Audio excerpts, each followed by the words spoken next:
What's good, guys? It's your girl Fats here. Hope you guys are well. Today we have a special guest. You might have recognized her on Love is Blind UK season 2. I am joined by Barda. Hey, Hi everyone. how are you feeling? What's the weather like in Greece at the moment? um, oh my God, so happy to be back in the sun. I'm only here for a few days. It's about 30, 32 degrees here. So yeah, it just feels good to like be back in the warmth. No, I can imagine. And of course, you actually have been living in Dubai for a while now. Yeah. Um, what is it about life in Dubai? What is it that you love about Dubai that was missing in the UK? I think mainly the sun, if I'm honest. Like it's hard getting up every day, going to work and just being greeted with like miserable grey clouds. So I have wanted to like come out here for a little while, or out there. But the quality of life is just it's so different. Every apartment has its own pool, gym, sauna, steam room.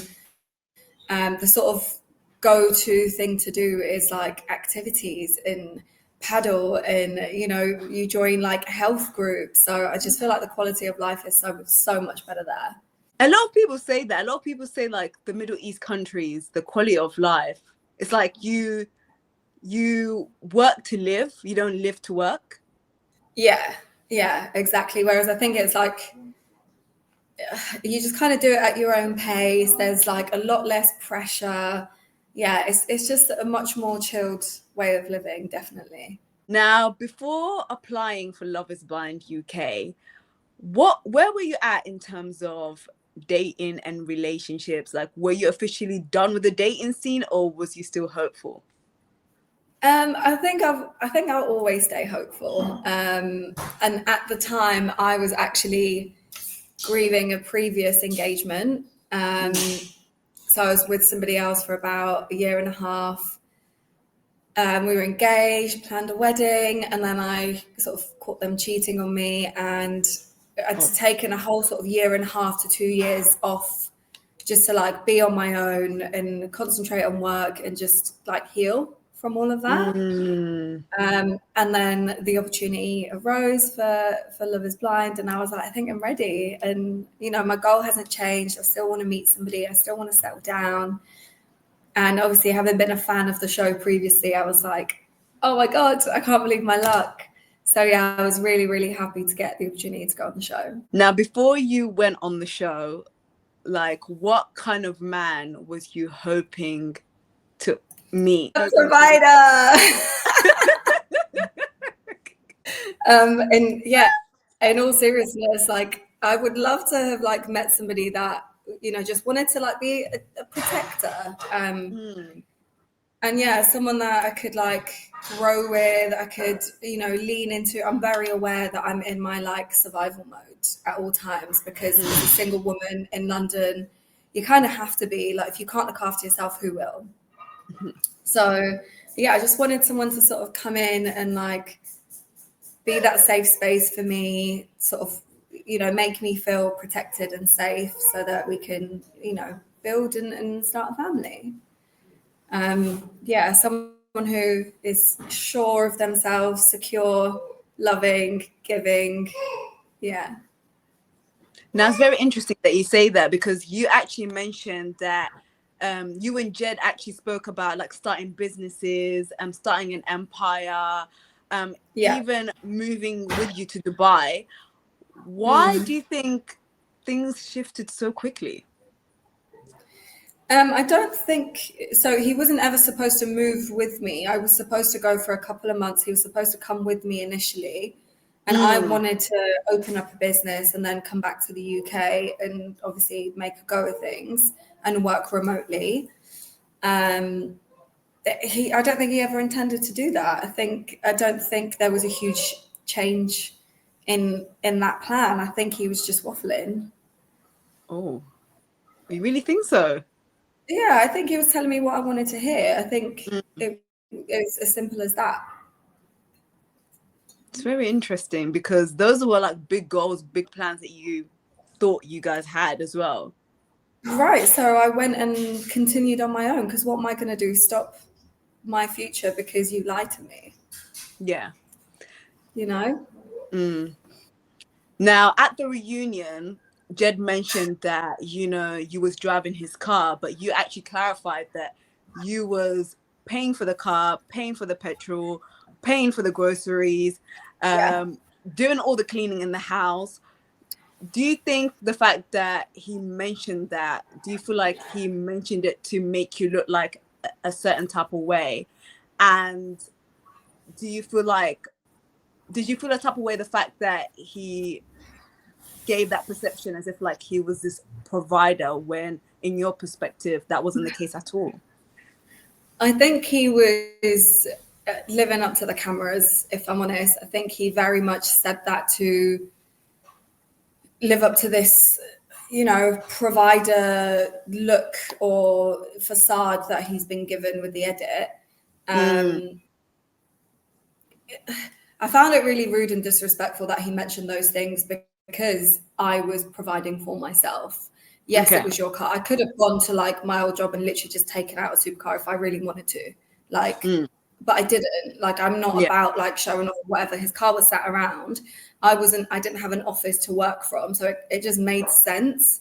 But yeah, I paid for my own insurance. I put the petrol in the car. I bought all the groceries. I did all the cooking, all the cleaning. Like he had it good. I'm not gonna lie, he had it really good. So to throw that back in my face and make it seem like you paid, like you allowed me to use your car at no expense to you. I was waking up at 5 a.m. to take you to, you know, the train station when you had to go to work and pick you up in the afternoon whilst paying for everything myself. How does that, like, he didn't think of me at all when he said that. He just thought about how that would make him look if he said those things. And for me, that's clear as day to see because I know what I did. I know what I put into that relationship. And I just thought it was petty. I remember watching one of your interviews, you mentioned the fact that, you know, it looks like as if like he's been put on a pedestal, right? Like he's getting all the praises and things like that. How does that make you feel?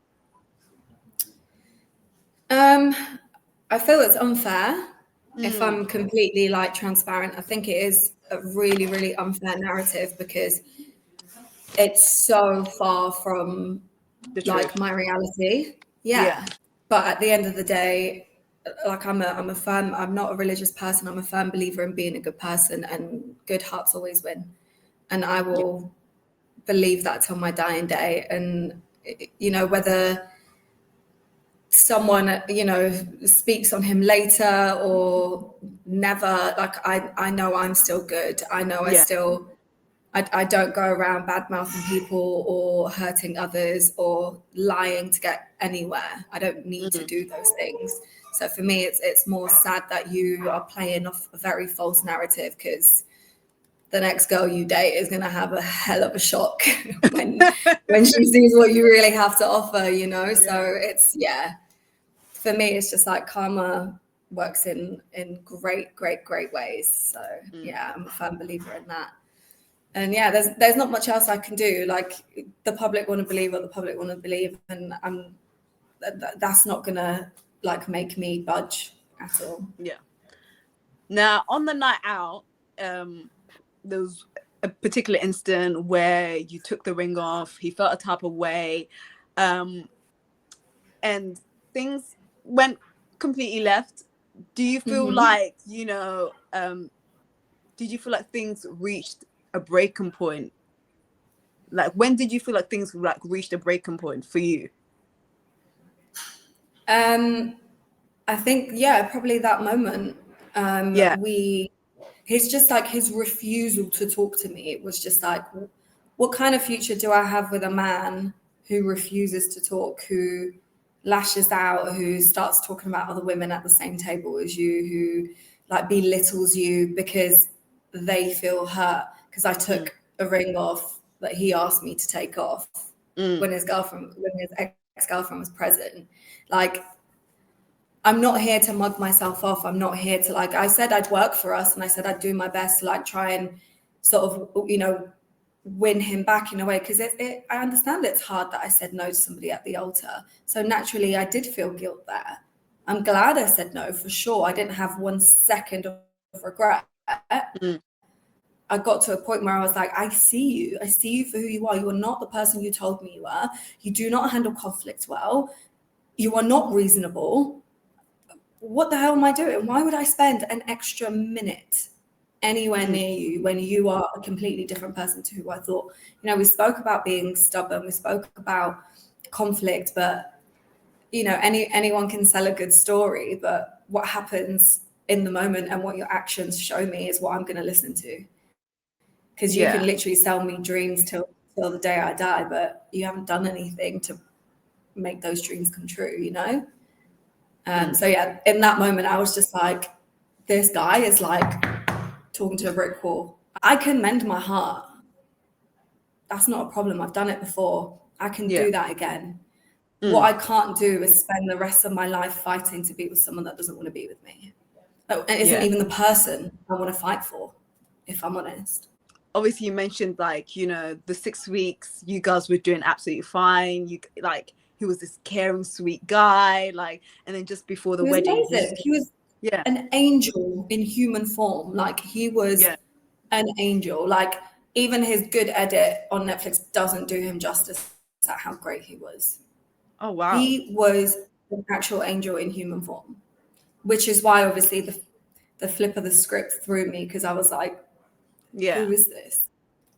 Yeah, and it happened just before the wedding, right? As well. So yeah, it was literally at the airport on our way to the wedding destination, which is also another like hard thing to like embrace, because we knew our phones would be taken away from us and the next time we see each other would be at the altar. Yeah. So there was no like, and I did try and like resolve the issue, and he didn't want to. And it would have been disingenuous of me to go and say yes when I didn't feel like saying yes in that moment, because I was hurt and confused. There was a comment where somebody mentioned that, like, okay, fair enough, that happened and it wasn't right, but could it be maybe the reason why he switched out of nowhere even after you guys got back together? Did you probably think maybe he thought, you know what, I'm not going to bother putting the effort since she said no at the altar? Do you feel like maybe that was the case, or do you feel like that's who he really is? That's who he is. Yeah. That's who and you know, we spoke about the stubbornness thing, and obviously now looking back from coming out of that sort of like love bubble, I was a lot more, I can, you know, happily admit I'm stubborn myself, but I'm a lot more open to compromise. And he just wasn't at all. He was just like, it's my way or the highway.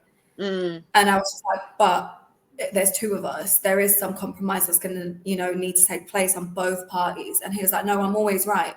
So what I say goes. And I'm like, but how would you grow? How do you develop as a human being? Just like, yeah, I know everything. I'm content with that. And I was like, oh wow, kind of wild. Like, so he was just not open to any compromise. And I think after the wedding, obviously we had lots of conversations. We spoke about whether we wanted to try or not, and we both said, like, we found each other, we love each other. It would be a shame to waste it and throw it away. Let's try. Yeah. And you know, it can only work if both of you try, and it was just me trying. And you know, you can't go to war on your own. Now, after the reunion, the public opinion was split. Like, some people were praising you for walking away, and then there were others that felt a type of way the fact that you said no to him at the altar. How did you handle a lot of the backlash? I don't know if I did. Yeah, because it's still going. It was a lot. It was. I'm just like, y'all need to calm down. I saw, and I was just like, how can like such a personal decision for me be so offensive for so many people? Like, yeah. when I actually put out a video, like I did like a ask me anything, and I responded, and I was like, I just want to make it really clear. I went on a show to marry for me, not for you or anyone else in this world. Like, this is solely only affecting me. I get your review, I get you invested. I'm so appreciative of all the viewers and appreciative to be part of this journey. But there's a huge reason why I said no. And Yeah. you need to just trust that that was what's if I had come back to the reunion and said, I regret it, biggest mistake of my life, I've lost the love of my life, cool. Like, Yeah. burn me to the trenches. Yeah. Fine. I've not once stuttered. Like, I am so content with my decision.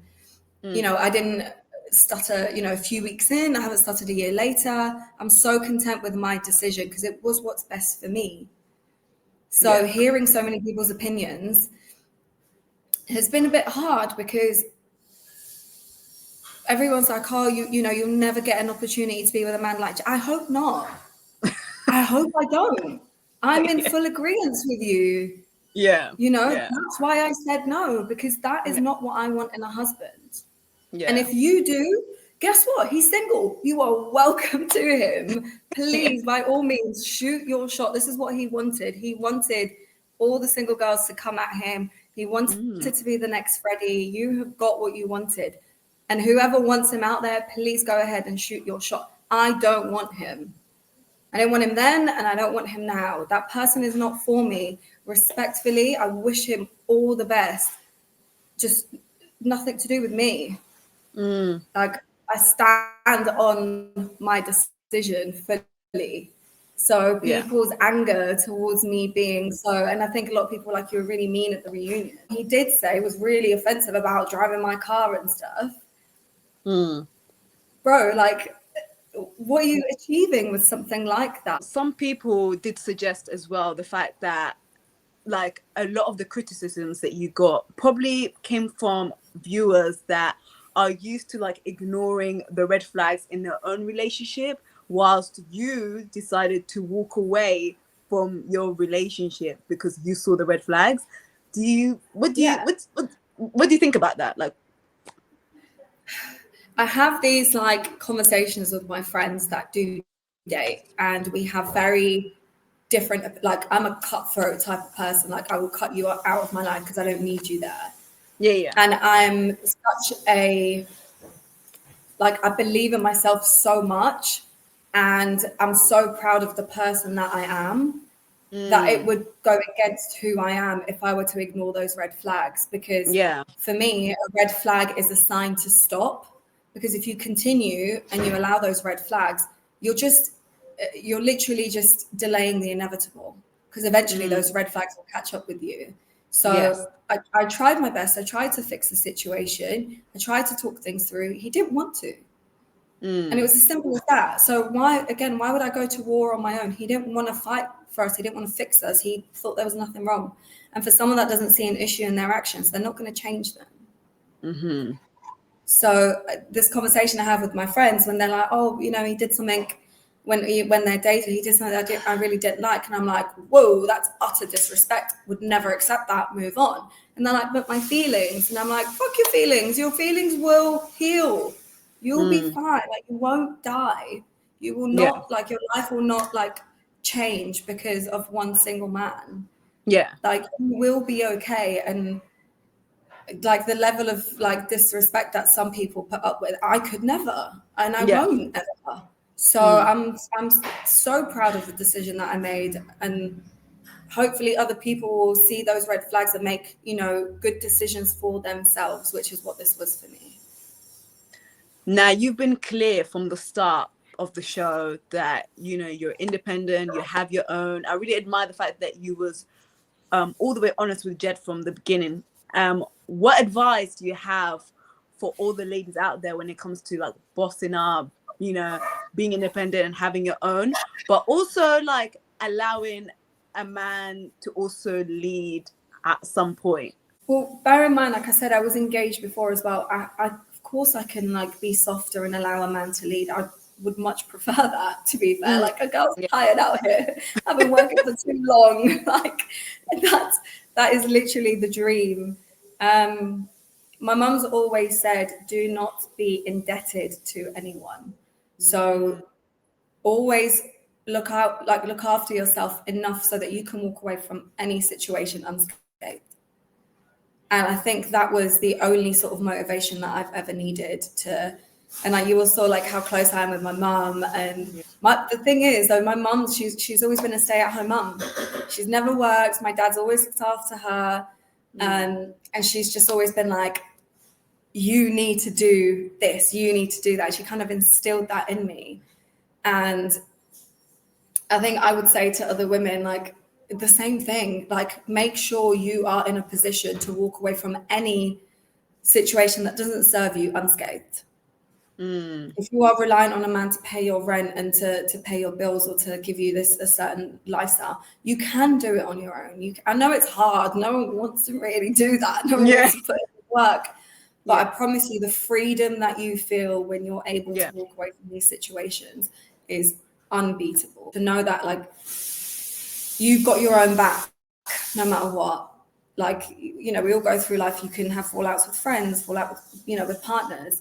The fact that your life doesn't change one bit if that doesn't work out, for me, is like the ultimate. I'm not losing out here. Do you feel like the experiment was very intense, you know, having to get to know someone just within 3 weeks? Like, do you think that's enough to actually get to know someone properly in the experiment? I think for the amount of time that they give you, I mean, I always think, like, look at Megan and Kieran. For them, like, sometimes when you know, you just know. Yeah. And nothing and no one can come in, you know, in the way of it. What you don't consider when going to like an experiment like this is that people's egos get in the way. They care more about image than, you know, finding, like, my ultimate goal was to get married, to start a family, and like nothing else mattered. Whereas I feel like my partner at the time, I feel like his goal was to get out there, to get famous, to get seen. Because if you prioritize the getting married and getting to know somebody, you will do whatever it takes to make it work. And when I saw the red flags, I was just like, I'm the only one that wants the marriage and the family. So I think because altogether, I think it's about 8 weeks from like start to finish. Obviously, if you get to the altar, if I'm not wrong, I think it is about 8 weeks. Obviously, it is a short amount of time, but again, if you want it enough, then the fact that you were like introduced is enough.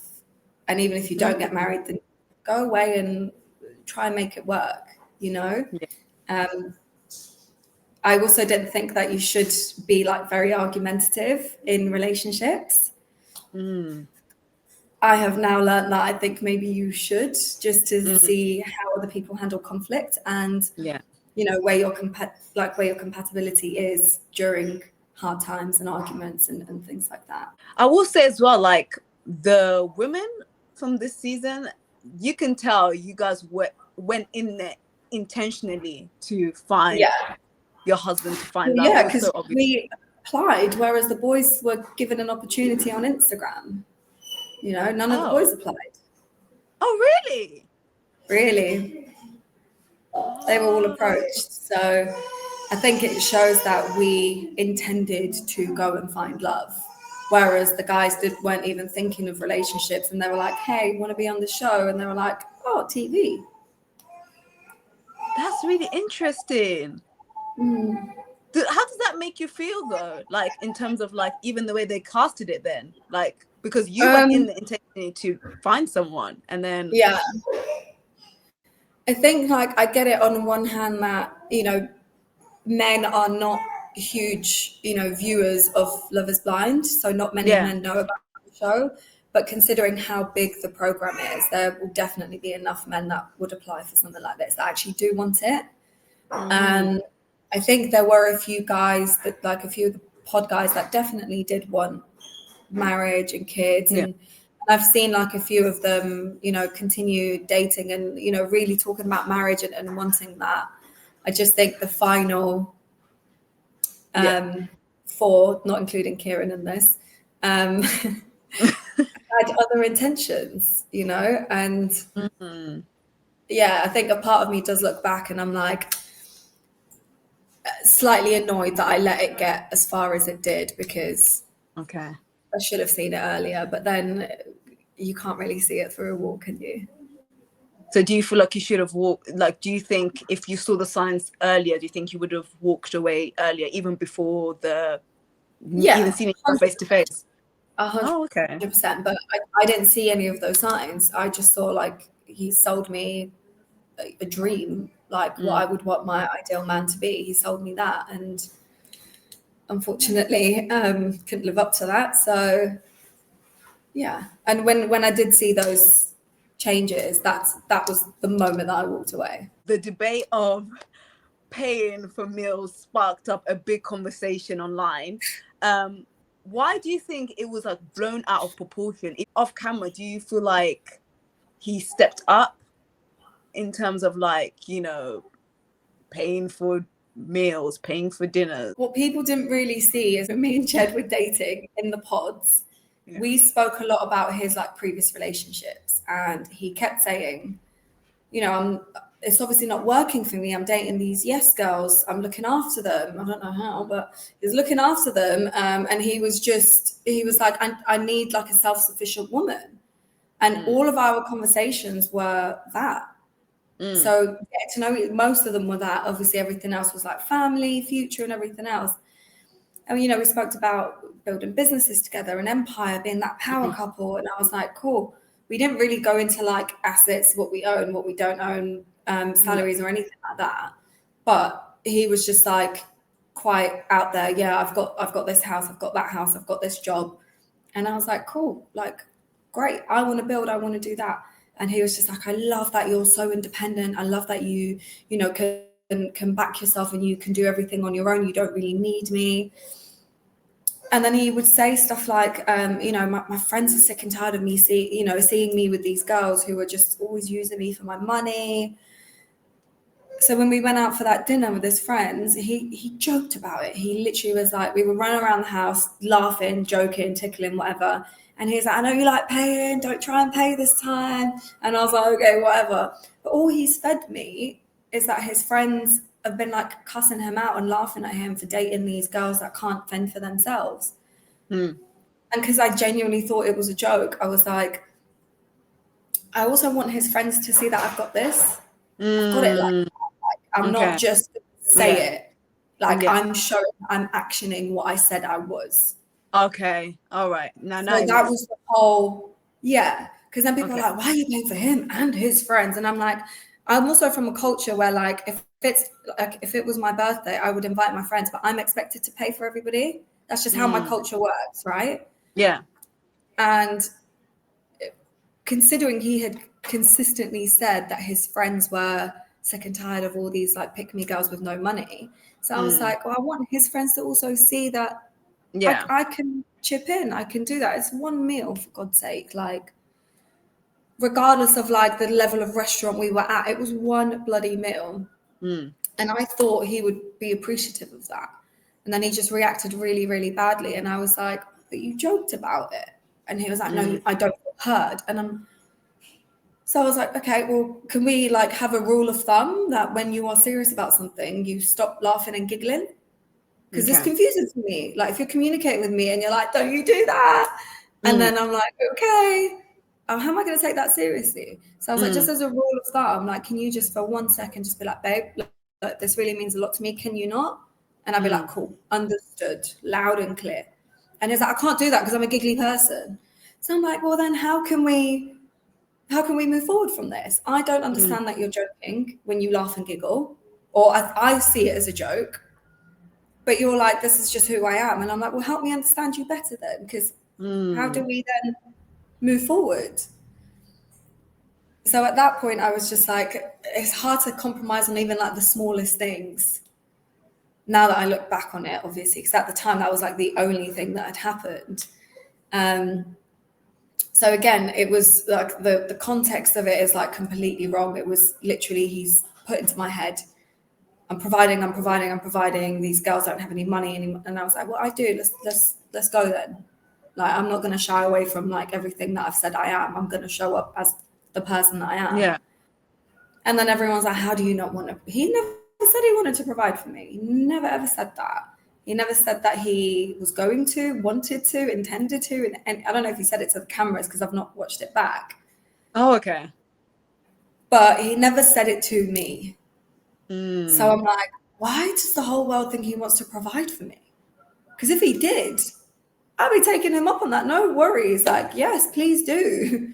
But he never said those things to me. And now he's kind of like going off because he wanted to pay for that one meal and made a big deal of it. Everyone thinks he's, I've thrown away a provider. So was he paying for meals off camera, or was you paying for the Some, meals? yeah, some. We were basically like paying half. Okay, all right, okay. Which is a bit confusing on Jed's part, because Jed did make it as if like he was gonna be the provider. So I think that's why the To the viewers are camera, confused. right? But he never said those things to me. So when Yeah. the show came out a few weeks ago, I was like, what? Why didn't you tell me this? Like, I was completely like thrown off by that because I was just like, Yeah. I don't even know what to say. Like, he never said those things to me. He was like, I'm going to find it difficult letting you take the lead. That is the most he's ever said to me. Okay. Okay. Yeah. Now it makes sense. It makes sense. So what did his friends say to you? Well, what did their friends react when you paid for that particular date that he was I upset didn't about? end up paying. I didn't because Okay. he was like, what are you doing? I thought we spoke about it. And I was like, I thought you were joking. And then someone else got it. So his, I think, boss, his manager or whatever, ended up paying for it. Because he started to like ask me what I was doing. And I was like, I thought we were joking. Like, what do you mean? So on the way home, he like gave me the silent treatment completely. And Yeah. I was convinced that his friends hated me. Like, we'd had a really lovely evening. We laughed, we joked, we had a few drinks. But I just couldn't fathom why he was giving me the silent treatment. And I was just like, there's no way it could be because of the bill thing. That's ridiculous. Like, I couldn't, because bear in mind, I believe very much that he joked about it. I didn't think that it was Yeah. set in stone, you know? Yeah. So then I get upset and I'm like, they hate me. Your friends hate me. Like, what the hell did they say? You're like gonna back off because they must absolutely hate me. And he's like, what are you talking about? And he's like showing me like essays they've sent him on his phone. And they're like, they love you. They think you're amazing. Like, I'm so proud of you. Like, I love that they love you. And I was like, then what the hell's going on with this silent treatment? Like, I had no idea that he was mad about the bill. And he was like, it was the bill thing. And I was like, but you joked. Like, help me understand you. And then he was like, oh, I didn't realize I came across as a joke. And I was like, well, your statement to get the bill, I genuinely thought you were joking. And he was like, okay, well, that's and then we literally just got over that argument then and there. Do you feel like that whole was blown out of proportion for a storyline? Yeah, like, what else are they gonna say? Like, why else would I say no? You know, because everything that happened for my reasons for saying no was off camera. You have to know, like, there's no backstory as to why I've said, like, I was very aware and I had like a lot of anxiety leading up to the show coming out because there is nothing. I'm not surprised by his edit because he comes across really well.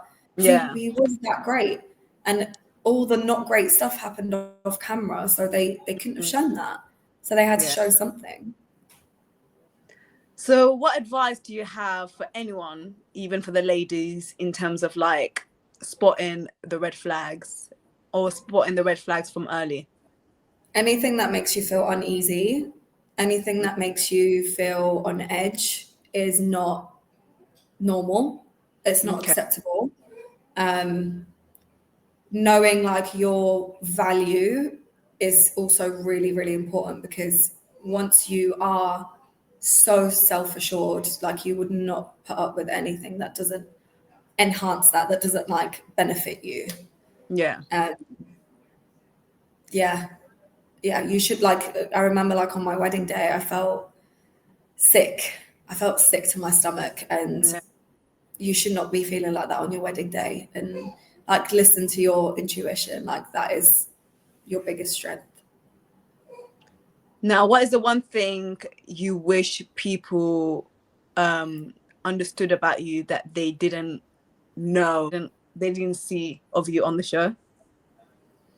I think maybe like two things. I think like I'm very playful. I'm a Yeah. very happy person. Like there's a few clips where I'm like giving Jed a piggyback and like, do you know what I mean? Like we're just doing like and like waxing his chest. Like we had a really like fun time. Mm. And I think I come across as like really like not fun. And I'm like, mate, I'm fucking hilarious. Yeah. I'm like, I wish like people got to see like a funner side to me because Yeah. I'm not this like super serious person. Like we played pranks on each other all the Yeah. time. Like it was really fun. It was really, really playful and I wish people got to see that side of me. Um, Also, I wish like another thing that if I wanted like people to see something, I'm so content. I'm so like happy within myself. I don't need like, you know, external validation and stuff. And I'm so like self-assured that that's why I made the decisions that I did. And I think if people knew me a little bit better, it wouldn't like my decision would make more sense because I won't tolerate something that I don't think is good for me. Yeah, yeah. And you can tell it was a difficult decision for you at the altar because even the pause, like even the look that you had, like you could tell like, oh, nah, something's not right. Like, and you made that decision and it shocked everyone. But for you, you Yeah. wanted to do what was best for you, even though the Yeah. people traveled from far, but this was about you at the end of the day. Mm. Um, Yeah. so if you look back, what has been like, obviously we spoke about your experience, but what's been your best highlights? Me and the girls, like Yeah, I'm so fortunate to like have met like an amazing group of girls. I'm so yeah, close with them. I would literally like die for them. They are such sweethearts and I'm so yeah. grateful to have had this journey with them. Mm, Um, but also just like I feel really privileged to have been in that experiment because it's hard to explain what it's like, but the other people that have been in it like can relate a lot more. And I yeah. feel very honored to have like been chosen to take part in something like that because it is such a special experiment. It's such a special experience altogether.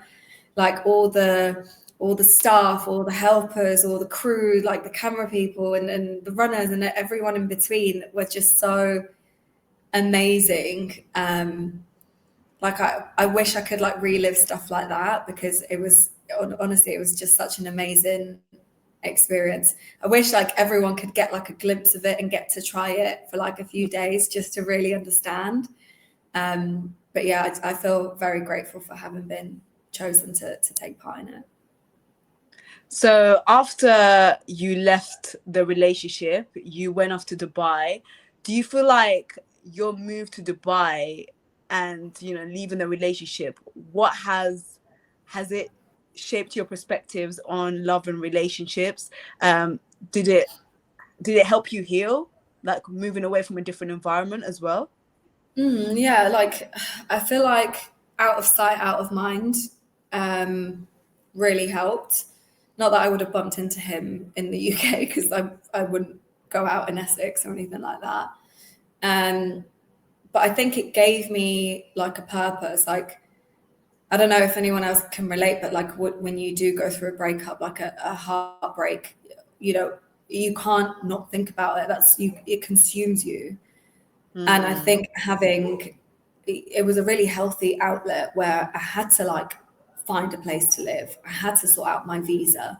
I had to make friends. Like I only knew one person there and they were in a relationship and like mostly busy. So I had to get myself out there and having to do all those things led to me having, you know, exciting plans and keeping busy and not like dwelling and sort of sitting around crying and, you know, being upset. So I think it just kind of like helped my healing process go a lot faster. mm. And also it didn't hurt to like have a pool to walk out to every day. Okay. Yeah, Yeah. like every apartment there has a pool, gym, sauna, steam room. Like it's hard to be unhealthy there. And Mm. it was like the best outlet for me to like meet people, join like paddle. I joined like all these like Pilates clubs and it was such a good way to meet people. And I feel like friendship is so healing. So I feel very grateful to have like made the friends that I did over there as well. Yeah, I feel like it was the best place for me to move on. I love that. Now, can I just say, you're a stunning, gorgeous woman. You looked stunning on the show, but I can't help but notice you look good. Okay, like honestly, weight loss looks amazing on you. But tell us a Thank little bit about you. that. What made you go on this weight loss journey? And yeah, give us a tea. So again, yeah, being in Dubai, everyone is stunning. Everyone is beautiful. So you're Yeah, not like, especially if you're like trying to move on and date, like there are like, I don't know, like 8,000 short blondes with long hair that yeah, will be in competition, you know?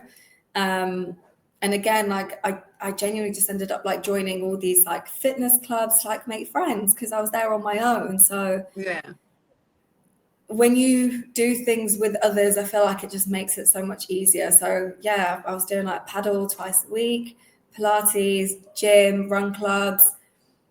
And it just kind of naturally, you have to bear in mind, I took a whole year for me to lose that weight. And I've lost about 8 kilos in total, which isn't, wow, I mean, when you spread, if I was like on it, I probably could have yeah. done it in half the time. But that's still a But lot. no, of course it's still a lot, but like it kind of happened gradually. And then Yeah. I like randomly weighed myself, like I think like 3 or 4 months in, and I was like, oh, maybe I should set a goal for the next 2 months. And then maybe I should set a goal for the next 2 months. And that's kind of how I ended up here. And now I'm just like, I'm happy at this weight. I need to, when I get back to Dubai, I need to make sure I can still run and play paddle because all I've done is drink and eat and talk on podcasts since I've been here. So yeah, I'm hoping to like get back to normality and like continue like Yeah. on my fitness journey. I'd also just like to make very clear I've not had any surgery. I have a huge Yeah. needle phobia. Mm. And loads of people have been saying I've got like fillers and stuff. Like, I promise you, I can't even get Botox done. And I really badly want to. Really funny reading some comments when they're like, oh my God, she can't even talk because of all the like chin filler. I used to get bullied for this at school, actually. So thanks, Oh my guys. God. But yeah, so Yeah, it's been the public interesting can be so reading. brutal sometimes. Yeah. Yeah, it's like it's amazing what kind of rumors you hear about yourself when you know Yeah. you go through an Instagram post. Now, obviously, like you're on the show, you've become this public figure. I gotta ask, what's the DMs saying? Like, has anyone stepped into the DMs? Has any of the guys from the pod stepped into the DMs? No, I feel like I think I've also come across as like this like too strong-minded of a woman that I think people were scared to like approach me. No one from the show, no one from anywhere else. I've had like, you know, the usual I don't know, like a random person that's been following me for like 10 years from like South Asia just being like, oh, you are the light of my life. Literally no one's like slid into my DMs, but I'm content with that. Like I don't feel that I'm ready to be dating right now, so I don't think it's yeah, I won't receive it very well anyway. I probably wouldn't interact. Mm. So what's next for you? What are you currently working on? I just want to sort of get back to like normality. I'm doing lots of freelance work for companies that need help with marketing. Mm-hmm. So I want to sort of expand on that. I want to grow that and turn it into my own business. Hopefully, another property on the cards in Dubai, I hope, over the next sort of year or two. Wow. Goal hasn't changed. I'd still love to like find my person. I'd still love to have a family. Yeah, I think that's probably taken a step back because of all the anxiety with the show coming out. But yeah, I feel that in a few months, once everything sort of dies down, I still really want that. I still really want a family. So hopefully that Mm. will happen soon. Do you feel like with the show coming out and seeing everything, like, do you have any regrets on anything, or do you feel like I said what I said, I'm standing on business? And like, did you like the way you was being portrayed on the show?